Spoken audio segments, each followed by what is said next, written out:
back to my channel. We're going to talk about Married at First Sight, you guys. This season at Married at First Sight, y'all, I'm not going to lie. Lifetime, what it is. What's the problem? Like, I'm literally starting to doze in and out of this season. Am I the only one feeling this way? I really low-key feel like they're drawing out this beginning because they clearly did not have that much to go off of this season. When they took the honeymoon was like 3 episodes. The honeymoon don't need to be more than 2 episodes of the honeymoon. So the fact that it was 3 or 4 episodes made me know, or like just gave me confirmation that they really didn't have that much to go off of this season.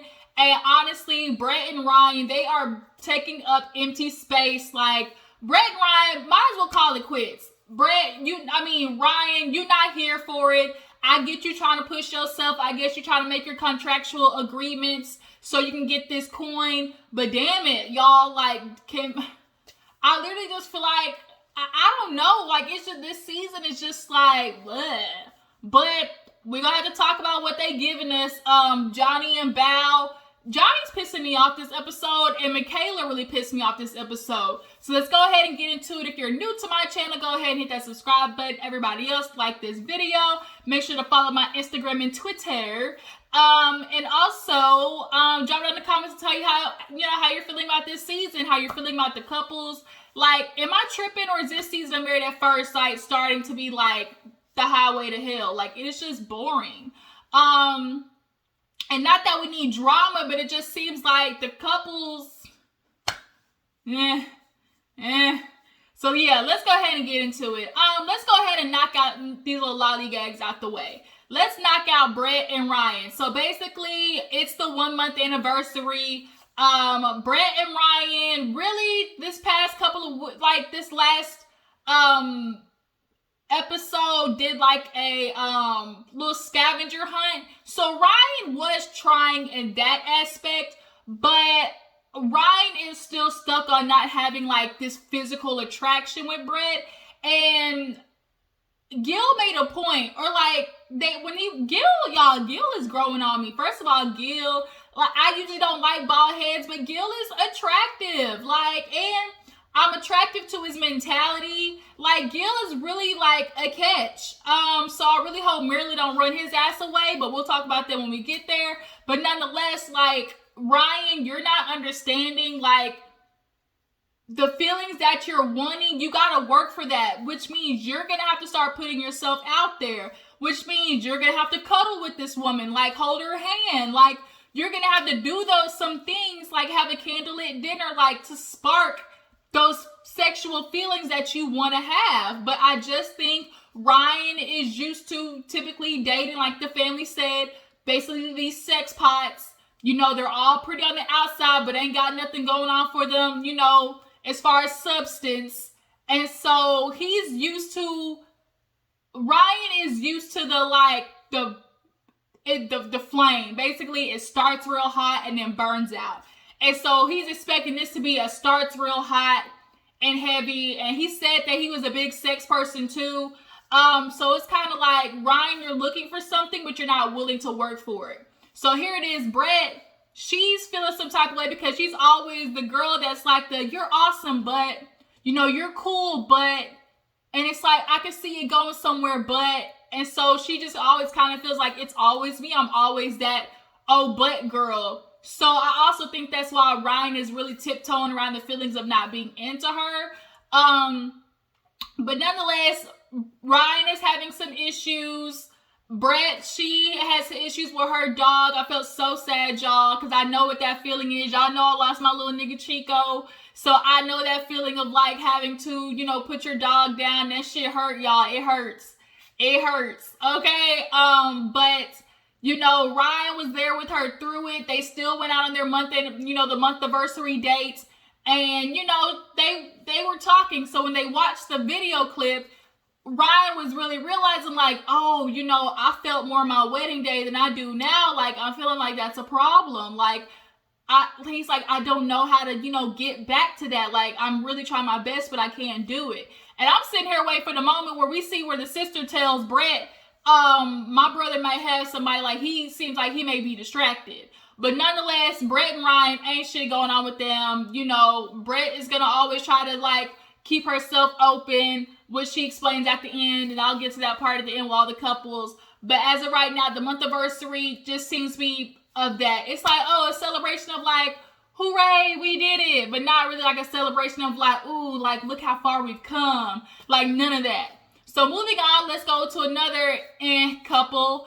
Zach and Michaela. So Zach and Michaela, we all know, have been riding this just bumpy, you know, wave. Their highs are highs and their lows are lows. So they actually end up going salsa dancing with Mirla and Gil. On the way there, Michaela was just telling Zach, you know, oh, I'm not in the mood. Like, I'm not going to do it. He's like, really not going to salsa dance with me? Like, he's been waiting to salsa dance. And so she's like, yeah, like, you keep saying we, like, what is this word, we, nigga, I'm not French, like, we, and so they get there. Michaela's outfit was, you know, bomb. Mirla and Gil, I love their chemistry. You could definitely tell, like, there's something going on with them, like, that attraction is just there. They're always holding hands. I really like where Mirla and Gil are going. But they get there, and so the instructor comes in and they all start doing like the basic steps. Well, they move from the basic steps to Michaela be like, all right, that's enough, I'm gonna sit down. Okay. Everybody's like, Michaela, your husband is right here. Like, you're not gonna really dance with your husband? She's like, no, I'm good. And Gil was like, damn, like, I would feel some type of way if that was my wife. Like, as a spouse, I want to do something with you, and you're not even gonna like try. Like, that's fucked up. And I'm like, this is where Michaela really starts showing her bad qualities. Like, Michaela is stubborn. She definitely is one of those people where it's like she's passive aggressive, and I cannot stand passive aggressive behavior. I have no idea how much that pisses me off. Say what you gotta say. Like, don't feed me no energy. It like that shit pisses me off. So she sits down, and Mirla and Gil are looking at Zach like, damn, homeboy, and he's doing the dance with the instructor. So now they end up sitting down, and so Zach's like, well, can you tell me what's going on? Like, why you didn't want to do it? And she was like, I did the basic steps. And he was like, well, you could have danced with me. And so Gil asked the question of, okay, so you didn't want to do it? She was like, no. He's like, not even with your husband? She's like, no, it's not that I just, I didn't want to do the dance with you. I just didn't want to do it, period. So it's kind of like her condescending tone, the way she was so short about it was kind of like, damn, like, okay. So then Gil asked a question. Gil's questions this season have been on point when it comes to the other couples. So then he's like, well, how do you think the salsa dancing, correlates to your life? And so Michaela's like, I feel like I'm at a standstill. And Zach is like, really? She's like, yeah. He's like, oh, I thought we were improving. Because they did go out on a date, after that time that they had that questionnaire with each other.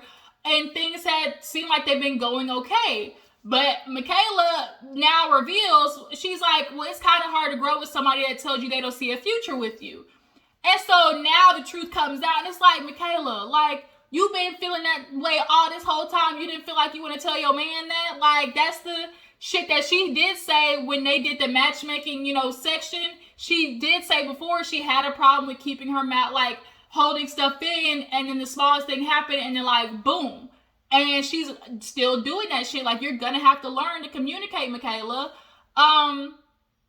So Zach was like, I could definitely understand, feeling some type of way. If somebody told me they didn't want to be with me, like, I would understand that. But he's like, can you try to understand my side?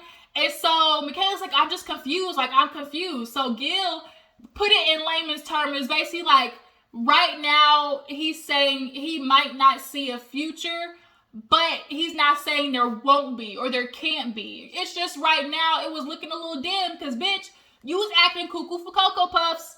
And it was a lot of struggle for him, and he's having to get over his, typical way of thinking too. So, like, to him, it's kind of like, damn, do I really see a future with this woman? But that doesn't mean that there can't be. And so when Gil was like, well, you could have tried harder with your husband than dance with him. She's like, yeah, I could have, but I didn't feel like it. And so it's kind of like, you're now going to go into your marriage, like, you got to go into a marriage understanding sometimes you're going to do shit that you really don't want to do, but you do it for your spouse. Like, and Michaela, for you to sit there and do that, like how petty she was, it's like Zach is going to be in for some rough times with Michaela. Like, for real, for real. So let's go ahead and talk about Zach and Michaela. So they actually end up doing a little month anniversary.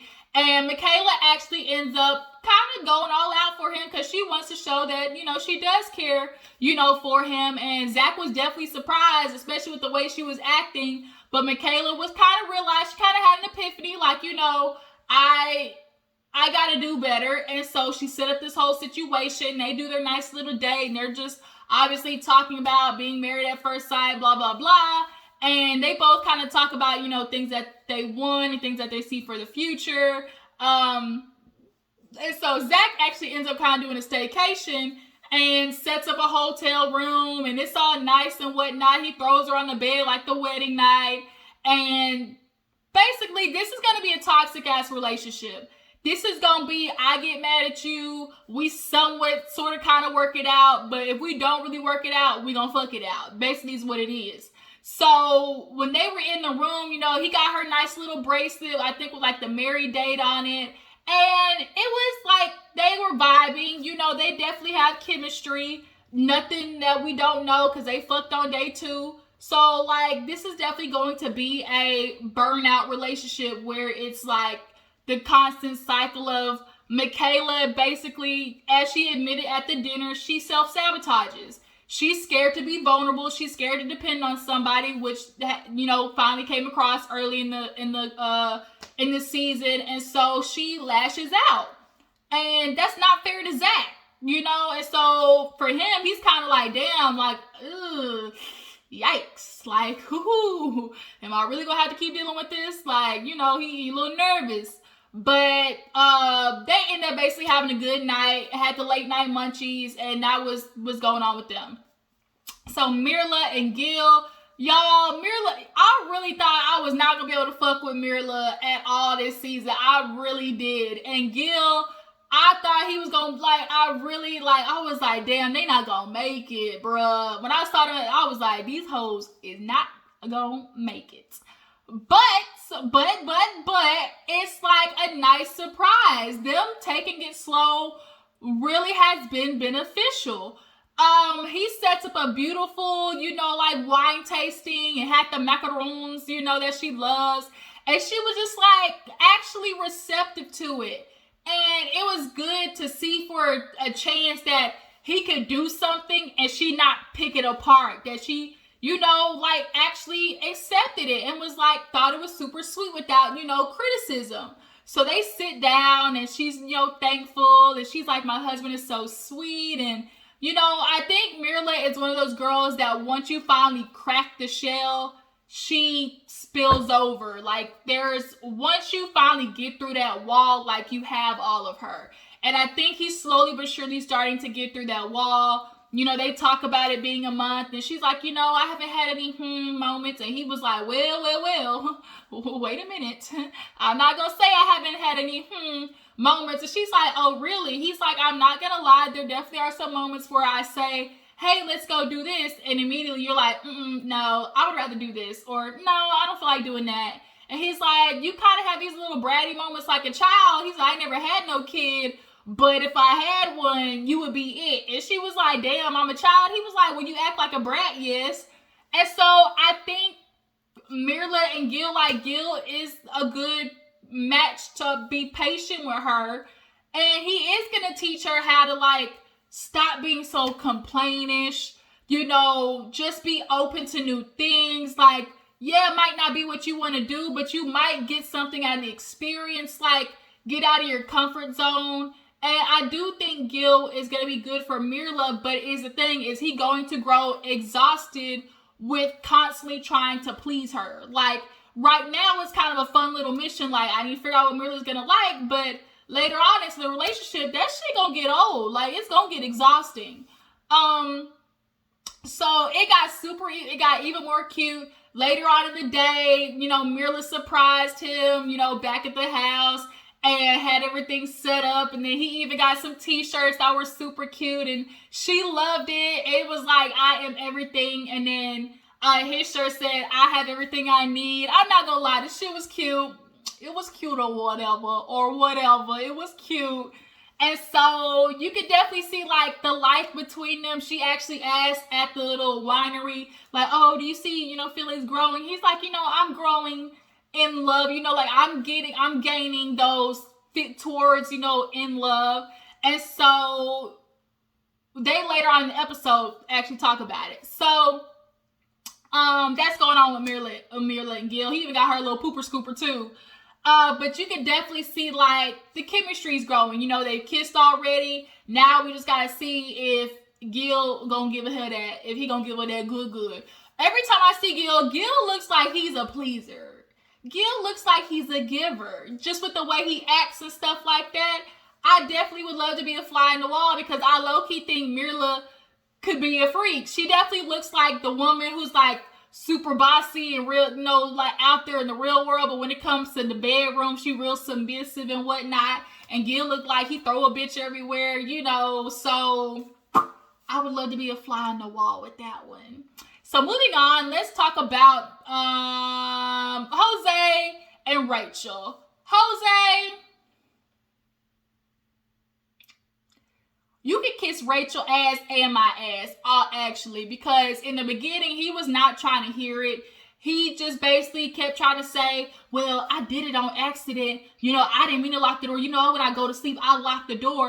And it's like, nigga, your wife was out. You locked the door. First of all, if you was truly did it on accident, you didn't text her. You didn't see if she was okay. Nor did you try to play like, oh, like my bad. Even the guys called the shit out. Like, you need to sit in it. You need to sit in. You got petty. You got mad. And you got spiteful. And that was that. It was a character flaw. And I'm glad Jose realized this episode, you're not as perfect as the fuck you think you are. Jose feels like because he had this whole preparation for the woman of his dreams, that when the wife came, she was just going to fit right into, what he thought his life was going to be as a husband. But it's like, bruh, what if the person you have doesn't like all this plans and preparation that you got? And so you going to sit there and act out. And then here it is. She's telling you, like, I'm not getting the apology that I know I deserve. Well, when you're going to move on? Like I said, I was sorry. And so finally, when he like sunk in it and actually like was receptive, he was like, okay, look, I see there are things I need to work on. I realized that I didn't check on you. I'm not listening as much as I could. I did promise you things as a husband and I didn't do it, because she did say something that was valid. Which husband do I have? Do I have the husband that says happy wife, happy life? Or do I have the husband? Did y'all see the way he cussed at Rachel? He cussed her the dog fuck out, telling her to get her shit and leave. Like, you need to get the F out. Like, who the f you think you talking to? Over mistakenly calling you Johnny. Basically, he's got little man syndrome. He's got Napoleon syndrome. He feel like he the shit because he got an 800 credit score. So when a woman don't, play to his ego, he's definitely going to be dangerous down the line and be very emotionally abusive.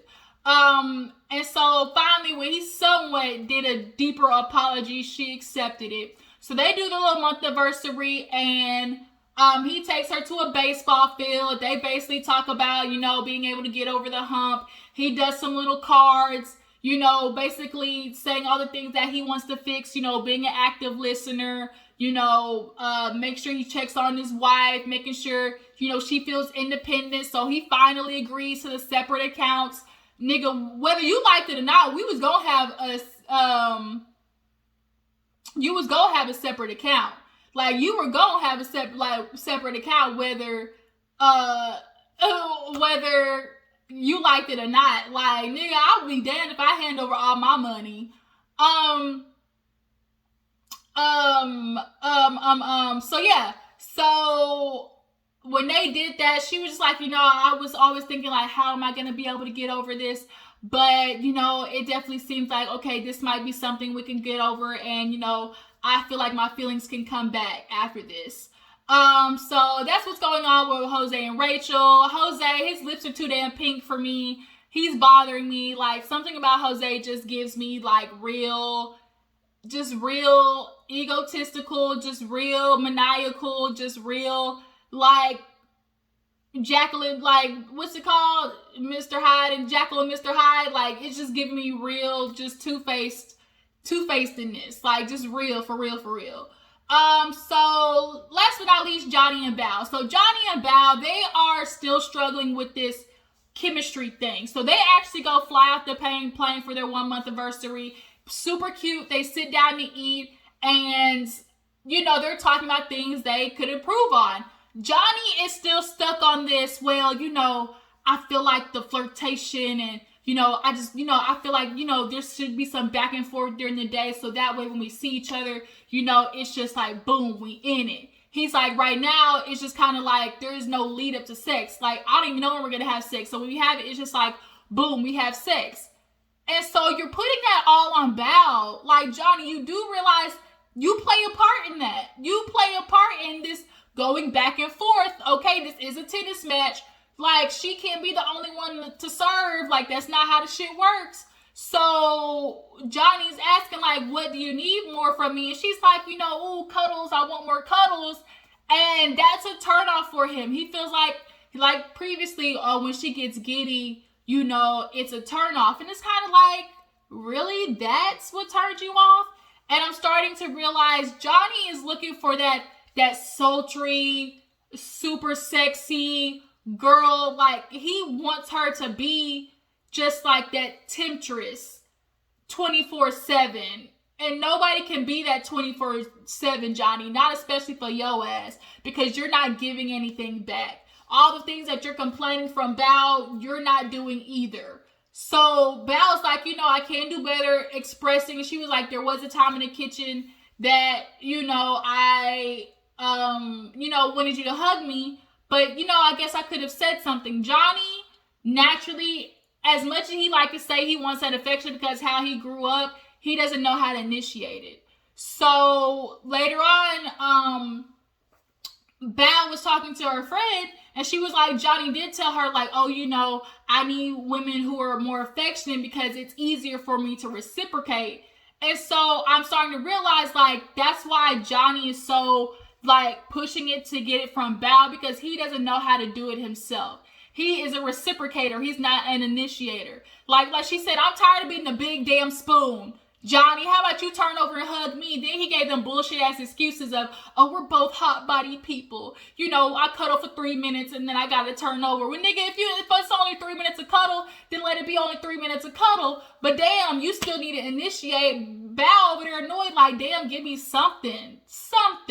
So he goes to the friend, and the friend tells him, well, it kind of looks like she's waiting for you too. Like, hold her hand, like, do something. Now, I can't agree with Johnny where it's feeling like she doesn't know how to just enjoy the moment, like the OCD in her. They have the same qualities, but just about different things. And when they were painting, she was so obsessed with getting the painting good and right and equal that she wasn't just enjoying the moment. And so I think that's why y'all were matched. Like, those are the things y'all will balance each other out with.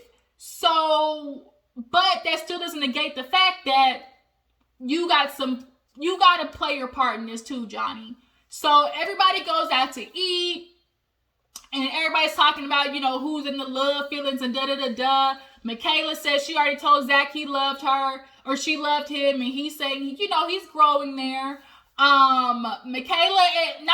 Mirla and Gil, surprisingly, she was like, I do think, like, I'm gonna choose to love him. And he did that. He said, I'm on the road to. Ryan was like, yeah, right, on the road to, nigga, you in love.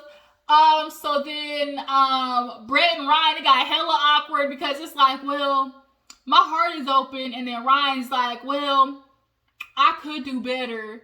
So it's kind of like, right, okay. Jose and Rachel, they basically talk about how they were able to get over the hump, and, are back loving each other. So then we get to last but not least, Johnny and Bao.